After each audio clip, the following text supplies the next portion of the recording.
probably put my glasses back on. A second.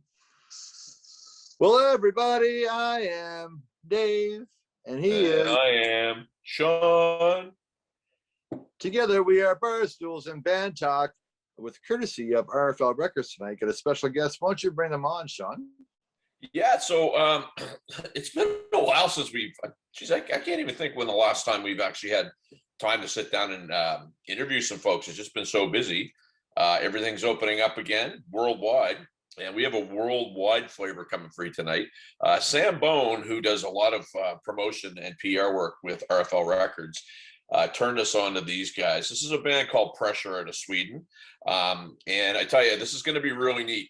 Before we go and do the interview, I want to get out there, go check them out on YouTube, and we'll get all the Facebook info and whatever. Very cool band. So we have Simon, we have Emil, we have Olof from Pressure. That's right. We're going to bring them on in here. Just give me a second. There's one and two. We'll see if they got one. See what I did. I'm thinking. Olaf is sideways, but we'll get him. All right. Should I do like there this? Perfect. Oh, it's Simon. There they come. All right. Welcome, I didn't know gentlemen. they had such handsome man in Sweden. Holy mackerel. How you doing, fellas?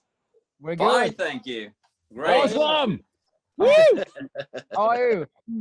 So Wow. we notice about Simon right out of the gate. He's pretty shy. We're gonna have to bring him out of his shell here for this interview, but we'll do our best. We'll do our best.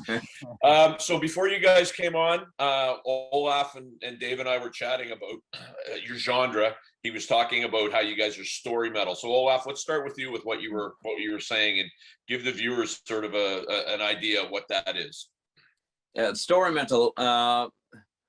The concept for us, story metal, is that we always start with lyrics and we tell stories from real life. It's normally Simon that comes up with the idea and he collects all of the stories.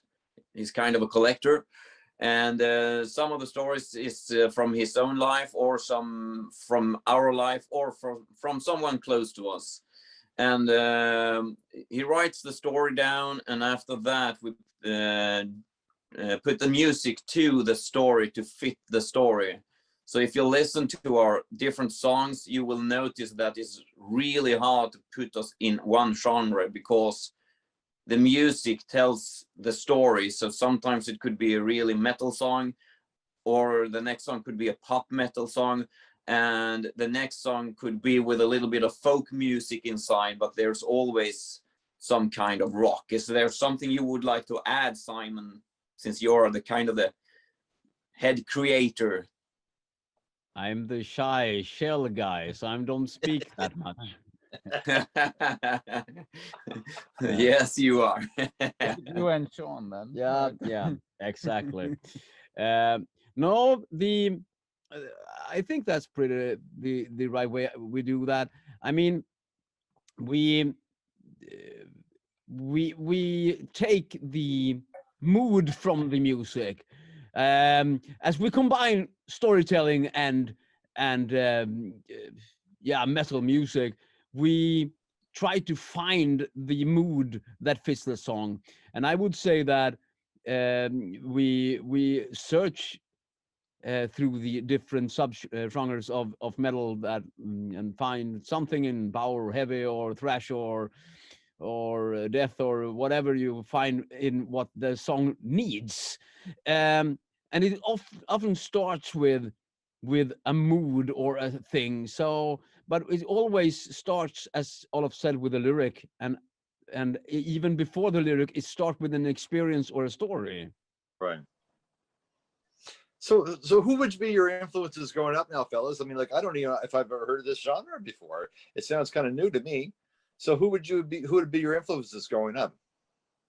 Well, if I should start with that one, I don't have one. I have all kind of different people that do things with passion and love what they're doing. So I can't say one person. It's kind of people in general, and it's not only in music, it's in everything that I do. I love people who love what they're doing, even they are building a pool or a house Right. or whatever they do, if they put love into what they're doing, they are an inspiration for me. No matter what I do. And I could pass that question on maybe to, let's say, Emil. Would you like to say something? Yeah, I mean, musically, I have also kind of a broader background. I'm started playing jazz music from the beginning, so that's sort of my saxophone was my head instrument. Oh wow. So I really don't. I mean, I like a lot of music, so it's kind of hard to put me myself in a genre like that. And maybe I mean, this our genre is hard to determine. Right. That's sort of the thing. So that's why we came up with it, right? Yeah, I mean, why sticking to one thing? I actually think you get tired of bands. I mean, take any of the big sounding guys. You put on an AC/DC song. You have never heard it before, but after 3 chords, you know that's AC/DC playing. You don't have to listen to it. You know it. You already know it. You know the sound. You know everything about it. And oh yeah, that's fucking rocking loud for 3 songs. And then you get tired and switch to another artist. With Pressure and story metal, you don't have to, because everyone is different. And as for my background, I started playing guitar when I was like 6 years old, and I've stick with that. That's not, I'm not playing, I'm living my, I could never be part from my guitar. It's my life, it's my soul. I have a guitar in my bathroom. It's true, actually. I have 27 guitars. It's too few, I know. But yes, and I get inspired by, I love a good sounding guitar. I love good sounding music, but I don't get inspired or motivated by that. I get inspired by people. I get inspired by situation and different things that happens around us, because for me, I'm living music, and music is in everything you see. I mean, music is in the subway passing through you, or not through you, that would be very bad, or in a car, or in people walking by you. Everything is music. I get inspired by life. I need to have music in my life. I would be dead without that. Yeah, also think that why should we limit ourselves genre-wise? We want to play what we feel and we want to express. And I listen to different guitarists, different people every day. Depends on my mood. If I'm really angry, I put on a really heavy, angry metal song. And if I'm really happy, I dance around to some disco or something like that. I can do anything. As long as it has some soul. I hate pre-produced crap music that are computer generated and polished until bits in the studio. I've been working for many years as a studio musician, a session musician. So I've seen the things that people do to music and what the sound in and what comes out.